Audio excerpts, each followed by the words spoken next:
तो last part में आपका स्वागत है। ठीक है, ये लास्ट पार्ट है आपका जिसमें हम 4 क्षेत्रीय अर्थव्यवस्था के बारे में पढ़ेंगे। ठीक है ना, बाकी सारे पार्ट हमने खत्म कर लिए, 4 के 4 पार्ट हमने खत्म कर लिए चक्रीय प्रवाह के। ठीक है ना, अर्थव्यवस्था में जो मॉडल बनते हैं इसके अंतर्गत वो हमने सब खत्म कर दिए हैं। तो स्टार्ट करते हैं इसको भी, और इसको भी फटाफट खत्म कर लेते हैं। देखो, 4 क्षेत्रीय अर्थव्यवस्था में आय का चक्रीय प्रवाह। 4 क्षेत्रीय अर्थव्यवस्था में या 4 क्षेत्रीय अर्थव्यवस्था के अंतर्गत अर्थव्यवस्था में 4 क्षेत्र पाए जाते हैं, जो कि आपको पता है अच्छे से। नंबर 1 गृहस्थ यानी परिवार, नंबर 2 उत्पादक क्षेत्र यानी फर्म क्षेत्र, फिर सरकार क्षेत्र यानी सार्वजनिक क्षेत्र, और शेष विश्व जिसको हम बाहरी क्षेत्र कहते हैं। तो ये 4 इसमें पाए जाते हैं, जिसको मैंने परिवार बोला, फर्म बोला, उसके अलावा सरकार बोला और शेष विश्व क्षेत्र। क्लियर हो गया, चारों पाए जाते हैं। ठीक है ना, इस अर्थव्यवस्था का बाह्य क्षेत्रों, बाह्य मतलब बाहरी क्षेत्रों के साथ वस्तुओं और सेवाओं का आदान प्रदान होता है। यानी बाहरी क्षेत्र हैं जो दूसरे जो देश हैं उनके साथ भी क्या वस्तु सेवाओं का आदान प्रदान यहाँ पे देखने को मिलेगा। ठीक है, अर्थात इस अर्थव्यवस्था में बाहरी क्षेत्र का हस्तक्षेप होता है।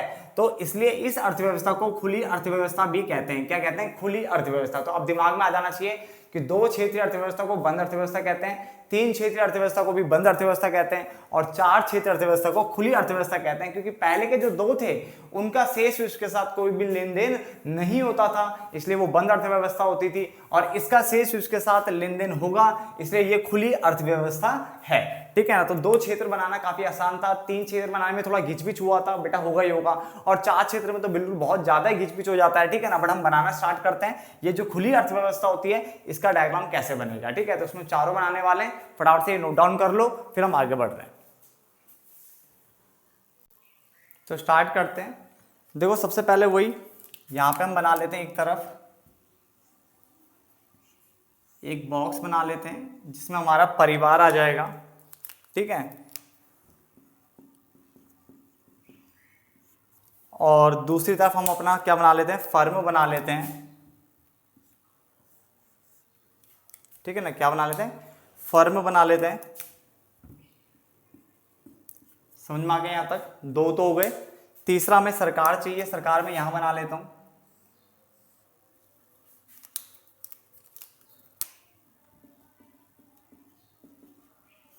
ठीक है ना, और चौथा चाहिए हमें बाहरी क्षेत्र। ठीक है ना, तो मैं उसको नीचे बना लेता हूं, यहां बना लेते हैं। देख लो, आपको दिख रहा है ना? यहां तक, नीचे तक तो दिख रहा होगा। थोड़ा और नीचे, हाँ जगह है तो थोड़ा और नीचे बना लेते हैं, थोड़ा और नीचे बना लेते हैं जब जगह है। ठीक है ना, इसको हम बोल देते हैं बाहरी क्षेत्र बोल लेते हैं। ठीक है ना, या शेष विश्व क्षेत्र, शेष विश्व, ठीक है ना, क्षेत्र या बाहरी क्षेत्र। ठीक है, तो चारों बना दिए मैंने 4 कोनों में। ठीक है ना, यहां तक समझ में आ गया। अब जो बुक वाले करते हैं बेटा, बुक वाले क्या करते हैं, इस वाले में ना परिवार फर्म के बीच में रिलेशन दिखाते ही नहीं है, क्योंकि बहुत ज्यादा घिचपिच हो जाता है। तो वैसे तो देखो, परिवार फर्म के बीच में 4 ट्रांजेक्शन आती है, 2 यहाँ की तरफ, 2 यहाँ की तरफ, पता है ना। ये संसाधन सेवाएं देगा, संसाधन भुगतान, फिर ये वस्तु सेवाएं देगा, तो ये क्या देगा? उसके उपभोग व्यय करेगा। ठीक है, तो बनते तो बेटा चारों ही है। ठीक है, जैसे 3 क्षेत्रीय अर्थव्यवस्था में फिर मैंने 2 डायग्राम बनाए थे आपके लिए, क्योंकि एक में मैंने 2 हटा दिए थे ताकि थोड़ा और सरल बन जाए, दिख जाए। ठीक है, बुक के हिसाब से। अब बुक वाले इसमें बिल्कुल बनाते ही नहीं इनके आमने सामने का, ताकि ना घिचपिच ना हो, बट हम बना लेते हैं। ठीक है, तो 4 नहीं तो 2 तो एटलीस्ट बना ले, जो हम बनाते हैं। 2 तो हम बना ही रहे हैं, तो यहां से ठीक है इस तरफ ले लेते हैं। एक हमने संसाधन भुगतान लिया था, जो हमने पिछली बार लिया था, आई थिंक वही ले लेते हैं, ध्यान मुझे भी नहीं है, बट शायद यही लिया था, संसाधन भुगतान। संसाधन भुगतान, ठीक है ना, तो संसाधन भुगतान मैंने यहां पे लिख लिया, आप भी साथ साथ में बना लीजिए यहां पे। ठीक है ना, एक संसाधन भुगतान ले रहे हैं और दूसरा हम ले रहे हैं उपभोग व्यय। क्या ले रहे हैं बेटा? उपभोग व्यय। तो उपभोग व्यय मैं यहां से यहां बना लेता हूं, इस तरह से। क्या बना लेते हैं? उपभोग व्यय, उपभोग व्यय। ठीक है, ध्यान से समझना। तो 2 तो देखो आपको समझ में आते हैं, यहां तक तो कोई दिक्कत नहीं है। उसके अलावा हमने और क्या बनाया था वो भी समझ लेते। जितना हमने 3 तक बनाया था वो सारे कवर कर रहे हैं। ठीक है, हमने कहा था परिवार जो है सरकार को कुछ देगी। ठीक है ना, जिसका नाम होगा बेटा कर। क्या देगी? कर देगी। और उसके बदले में सरकार जो है वो हाउस होल्ड वालों को क्या देती है बेटा? हस्तांतरण भुगतान। क्या देती है? हस्तांतरण भुगतान।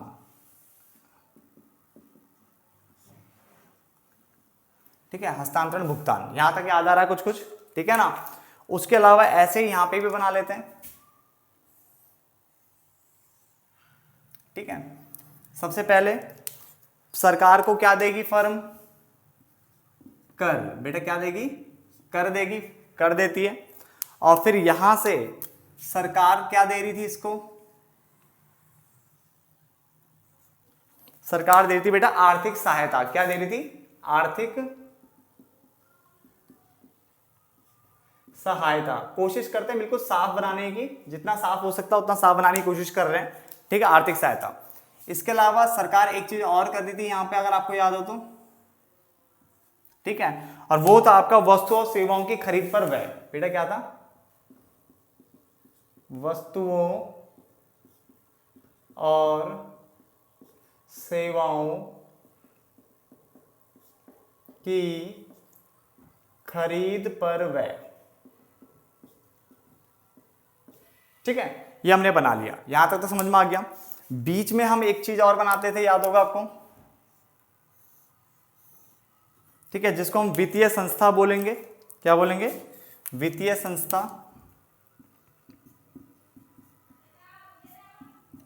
वित्तीय संस्था। ठीक है ना। और फिर हम क्या करेंगे, यहां से इधर की तरफ बनाएंगे तो वही बचत। तो यहां पे क्या करेंगे? ऋण। फिर ऐसे इधर बचत, तो यहां पे क्या हो जाएगा? ऋण। ठीक है, तो बचत ऋण, बचत ऋण। अरे ऐसे यहां पे भी कर लेंगे सेम। नीचे करेगा यानी बचत, और जब ये लेगा तो क्या बोलेंगे उसे? ऋण। ठीक है, तो बचत ऋण। यहां तक समझ में आ गया। ये कौन सा अर्थव्यवस्था बनी है? अभी तक 3 तक बना दी हमने। ठीक है, साफ साफ बन रहा है बिल्कुल। ठीक है, अब शेष विष के साथ भी ट्रांजैक्शन कर लेते हैं बेटा थोड़ी सी।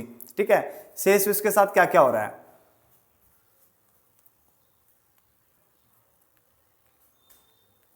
ठीक है, अब मैं इसको देखो अलग कलर दिखाने के लिए एक काम करते हैं, रेड कलर ले लेते हैं। ठीक है, शेष विश्व जो है सबसे पहले परिवारों को बेटा कुछ देगा।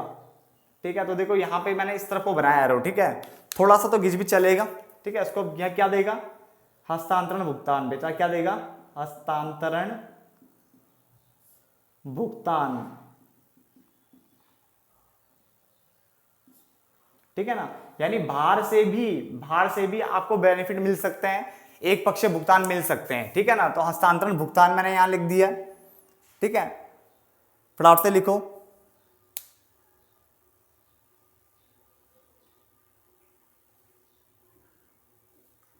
ठीक है, और उसके अलावा एक चीज और मिल सकती है परिवार वालों को। दोनों चीज परिवार वालों को मिल रही है बेटा। ठीक है ना, इसको लिखेंगे हम शेष। इसको सीधा लिखूं ज्यादा बढ़िया रहेगा ना, यहां से लिखता हूं, लिखने में आसानी हो जाएगी। ऐसे लिख लेते हैं, शेष विश्व से प्राप्त साधन ऑब्लिक कारक आय। ठीक है, तो ये दोनों के दोनों क्या है? शेष विश्व से परिवार की तरफ जाएंगे। क्या क्या जाएगा? एक तो जाएगा नेट फैक्टर पेमेंट। ठीक है ना, और दूसरा नेट ट्रांसफर पेमेंट, यानी हस्तांतरण भुगतान और शेष विश्व से प्राप्त साधन आय। क्लियर हो गया? अब ऐसे ही इन दोनों का भी तो आपस में ट्रांजैक्शन होगा, वो भी दिखा लेते हैं। सबसे पहले फर्म इसको दे रही है, बाहर वाले देश को दे रही है। फर्म बाहर वाले देश को कब देगी? क्या देगी? हम बोलेंगे आयातों पर व्यय लिख सकते हो। ठीक है, यानी फर्म ने कुछ आयात किए होंगे, कुछ चीजें इंपोर्ट की होगी, तो उसके ऊपर बेटा पेमेंट कर रही है। आयातों पर क्या कर रही है? व्यय कर रही है।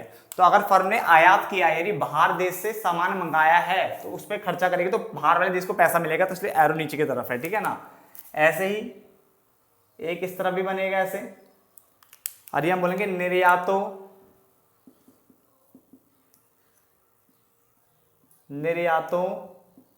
पर आगम, आगम या आय एक ही बात होता है बेटा, ठीक है ना।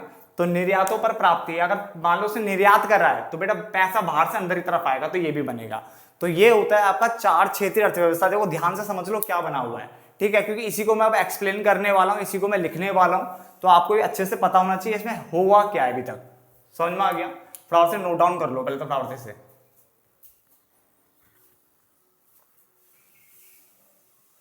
अब ध्यान से देखिए इसको, ठीक है ना। ये वही लिखा है जो मैंने आपको पढ़ाया था, ठीक है ना। तीसरे वाले में भी तो पढ़ाया था, लगभग कुछ स्टेटमेंट मैंने वही रखी ताकि आपको जल्दी याद हो जाए। देखो क्या लिखा हुआ है, चार क्षेत्रीय अर्थव्यवस्था के अंतर्गत चार क्षेत्र पाए जाते हैं, ग्रस्त यानी परिवार, फर्म यानी उत्पादक, सरकार क्षेत्र, सरकारी क्षेत्र और शेष विश्व क्षेत्र, ठीक है, ये आपको पता अच्छे से।